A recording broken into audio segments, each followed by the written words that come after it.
অন্যতম বড় রাজনৈতিক দল এবং বাংলাদেশের গণতান্ত্রিক সংসদীয় গণতান্ত্রিক রাজনীতির সাথে বাংলাদেশ জামায়াতে ইসলামীর অস্তিত্ব ওতপ্রোতভাবে জড়িত। এটি একটি ইনসেপারেবল টুইন। দেশে দেশের বাইরে বাংলাদেশের নাগরিকরা জামায়াতে ইসলামের প্রতি অনেক আশা এবং আকাঙ্ক্ষা করে। ডেমোক্রেটিক প্রসেসে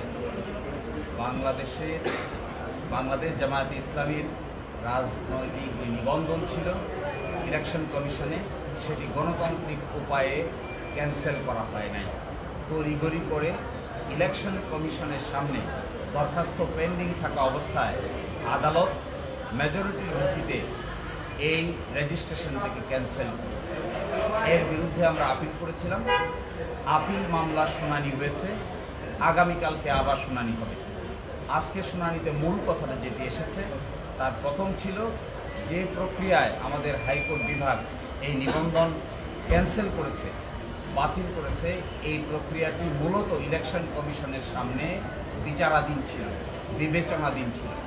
ইলেকশন কমিশনের সামনে বিবেচনাধীন কোনো বিষয় আদালত এইভাবে ক্যান্সেল করতে পারে না।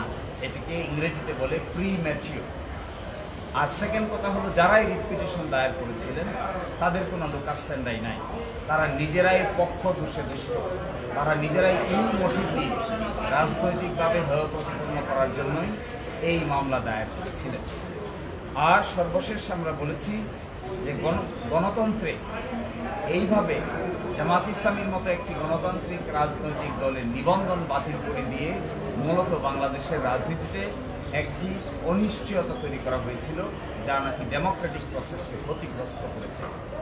এই আর্গুমেন্টগুলোর ভিত্তিতে আমাদের আপিল বিভাগ আপিলের বিষয়ে একটি সিদ্ধান্ত উপনীত হবেন বলে আমরা আশা করি এবং আগামীকালকে বাকি অংশ শুনানি হবে। প্রতিক্রিয়ার বিষয়ে কি বলেছেন আপিল বিভাগ?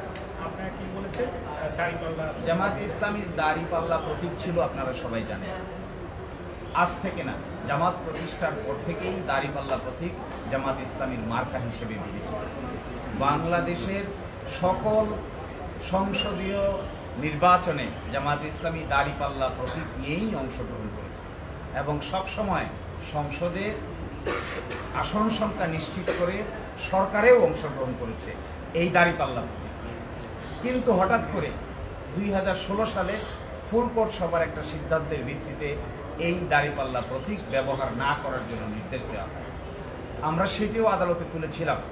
আজকে সেটির উপরে আংশিক শুনানি হয়েছে। এই প্রতীক সংক্রান্ত বিষয়ে আগামীকালকে সকাল 9টায় 1 নম্বর আইটেম হিসেবে শুনানি হবে। এরই মধ্যে আমরা চিন্তা ভাবনা করে আগামীকালকে আদালতের সামনে আমাদের বক্তব্য উপস্থাপন করব। কোর্ট একটা বিচারপতি একটা প্রশ্ন করেছেন যে এটাই প্রথম রায় কিনা যেটি হাইকোর্টের রায় দ্বারা নিবন্ধন বাতিল হয়েছে দেশের রাজনৈতিক দলের। কি বলতে চেয়েছিলেন প্রধানমন্ত্রী? বলতে চেয়েছেন যে এটাই প্রথম কোনো ইনস্ট্যান্স কিনা, উদাহরণ কিনা, যেখানে আদালত কর্তৃক রাজনৈতিক দলের রেজিস্ট্রেশন বাতিল করা। আমরা বলেছি আদালত কর্তৃক রাজনৈতিক দলের রেজিস্ট্রেশন বাতিলের নজির এই ভারতীয় উপমহাদেশে আর দ্বিতীয়টি নেই, এটি প্রথম। এবং জামাত ইসলামীর রেজিস্ট্রেশনকে বাতিল করা হয়েছে, ইলেকশন কমিশন বাতিল করেনি। ইলেকশন কমিশন রেজিস্ট্রেশন দিয়েছে, কিন্তু হাইকোর্ট ডিভিশন মেজরিটির ভিত্তিতে এটি বাতিল করেছে। এই নজির এই ভারতীয় উপমহাদেশে একটি এবং একমাত্র। উনি বলেছেন যখন এই মামলাটি জনাব জসিমউদ্দিন সরকার জামায়াতের পক্ষ থেকে কাগজপত্র ইলেকশন কমিশনে জমা দিচ্ছিলেন, ইলেকশন কমিশন সংশোধনী দিয়েছিল, আবার জমা দিয়েছেন, আবার সংশোধনী দিয়েছে, আবার জমা দিয়েছেন, আবার সংশোধনী দিয়েছে। 2012 সালের 1 অক্টোবর পর্যন্ত এই চিঠি আনা নেওয়া চলেছে। জনাব জসিমউদ্দিন সরকার বারবার জমা দিয়েছেন। হাইকোর্ট মাইনরিটি জাজ বলেছেন এইভাবে যখন একটি প্রক্রিয়া কোনো সাংবিধানিক প্রতিষ্ঠানের সামনে চলমান থাকে আর এই চলমান অবস্থায় হাইকোর্ট বিভাগ যখন এটিকে বাতিল করে তখন এটি মূলত প্রিম্যাচিওর, অর্থাৎ ঘোড়ার আগেই গাড়ি তুলে দেওয়া হয়েছে। ইসির পজিশন নিয়ে কি বলেছে? ইসি বলেছেন যে, ইসিও স্বীকার করেছেন, ইলেকশন কমিশন স্বীকার করেছেন যে যখন এই বিষয়টি আমাদের বিবেচনাধীন ছিল, জামাত ইসলামী তার গঠনতন্ত্র সংশোধন করে ইলেকশন কমিশনে জমা দিয়েছিল, সেই সময় আমরা বিবেচনা করছিলাম কিন্তু যেহেতু হাইকোর্ট বিভাগে মামলাটি উত্থাপন হয়েছে এবং শুনানি শুরু হয়েছে, সেই জন্য আমরা এই বিষয়টি নিয়ে আর অগ্রসর হই নাই। এটি ইসি তার লিখিত বক্তব্য স্বীকার করেছেন। আজকেও মৌখিক বক্তব্য আদালতকে বলেছেন যে আমরা অগ্রসর হতে পারিনি, কারণ আদালত এখানে হস্তক্ষেপ করেছে। শিশির ভাই, আজকে দেখলাম একজন ইন্টারভেনার এই মামলায় যুক্ত হলেন। ইন্টারভেনার তার অবস্থানটা কি এবং কি শুনানি করেছেন? ইন্টারভেনার একটি দরখাস্ত করেছেন, তিনি দরখাস্ত করে তার সাবমিশন রাখতে চেয়েছেন।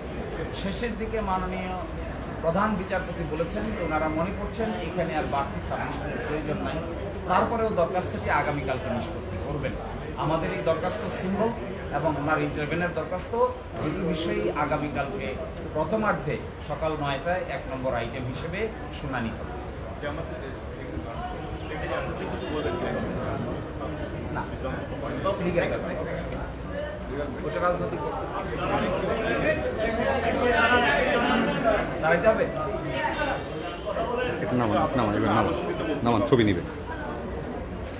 আমাদের নতুন আমরা তো আবেদন দিয়েছি, এখন ওনারা বলছেন যে এই ব্যাপারটিতে আমরা চিন্তা ভাবনা করে আগামীকালকে আমাদের পদক্ষেপ আবেদনই হোক, মৌখিক হোক কিংবা লিখিত আগামীকাল।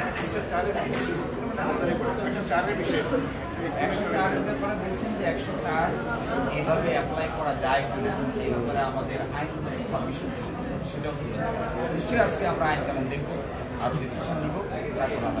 Thank you.